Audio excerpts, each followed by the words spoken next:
Good afternoon, everyone. This is Shannon Scott, storyist here in Savannah, Georgia, and of course, the Bard of Bonaventure.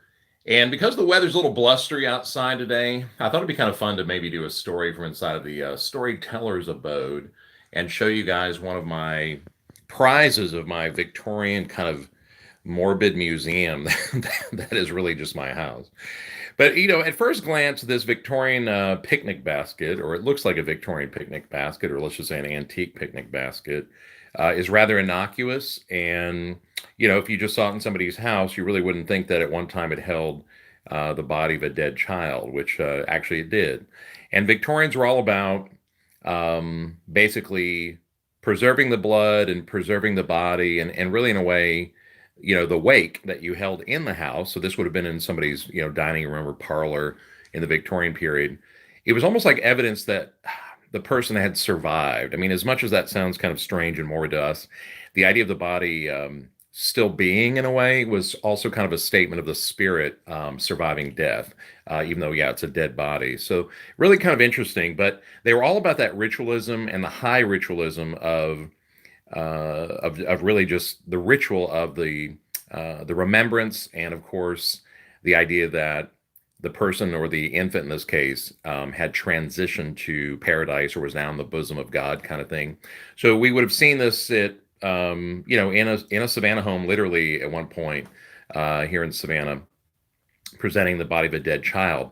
So I captured this out of an attic many years ago that had been in an attic for over 100 years. And actually, the fact that the basket weaving here has survived so well, it's like missing a couple of handles, but I mean, you can see the fabric stain. This is a very expensive item. So when you open it up, you see this tray here, and this would have held the body of the infant, but this is also material to well, actually, I'm sorry, maybe it was sort of like masking, maybe what it really was, if like you opened it by accident or something. But when you take it apart, you find this kind of the belly of the basket, I guess, and inside there are some more objects that would have been about presenting the child here in post-mortem. So what I'm going to do here is kind of put it together for you on site. I'm kind of my own cameraman and stuntman at the same time.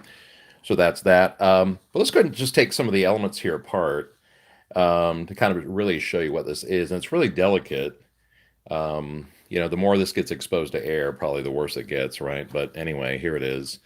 Okay, so we see the basket and the lace here. And of course, this would have all been very, very expensive, in the actual period when this was presented in the house. This would have been very, baby blue, obviously, powder blue, which maybe implies a boy, but this was actually used in the case that I'm familiar with, for a child or a girl.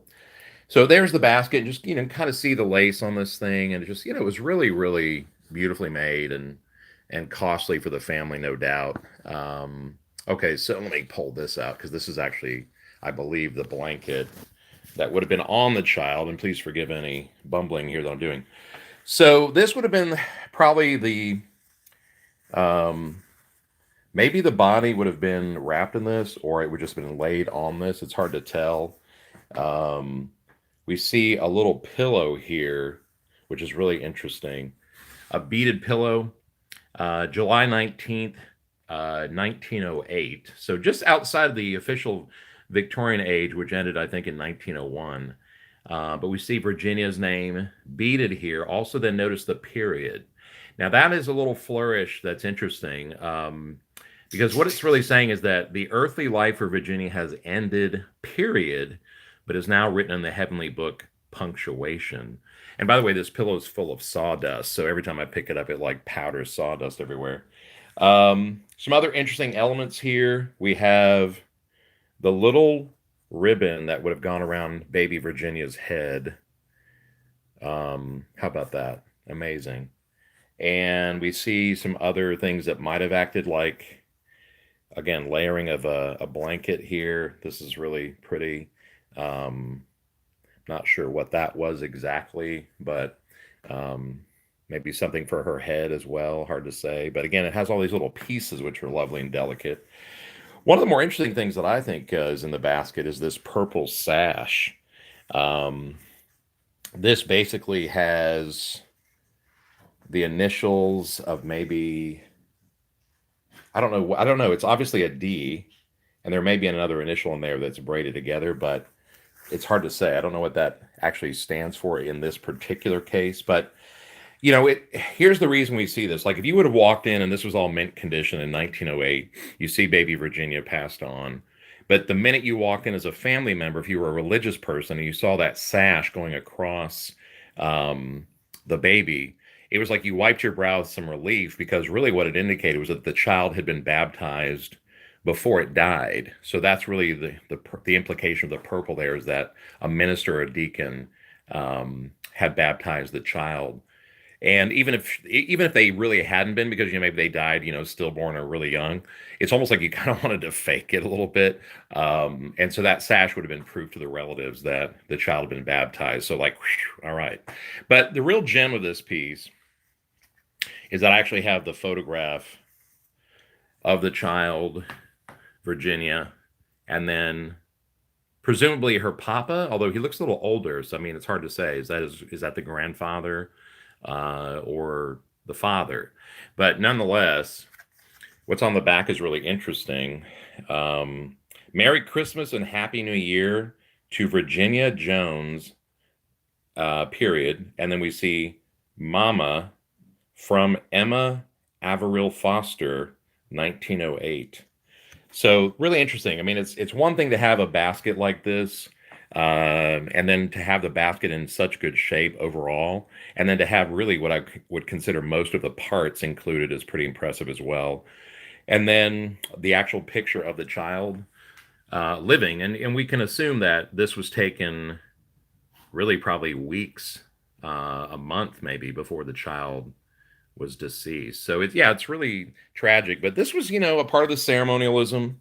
This was a part of the message, the statement of the family religiously, also maybe financially in that sense. And then, or that they had some wealth.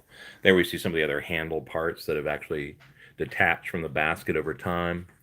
Um, but it's really just rare to have this whole thing together like this. So it was quite a find, and amazing. It stayed in an attic for 100 years and did pretty well overall. But the number one activity again, pre-penicillin, 1928, were families basically burying their children and presenting them perhaps in a basket very much like this one.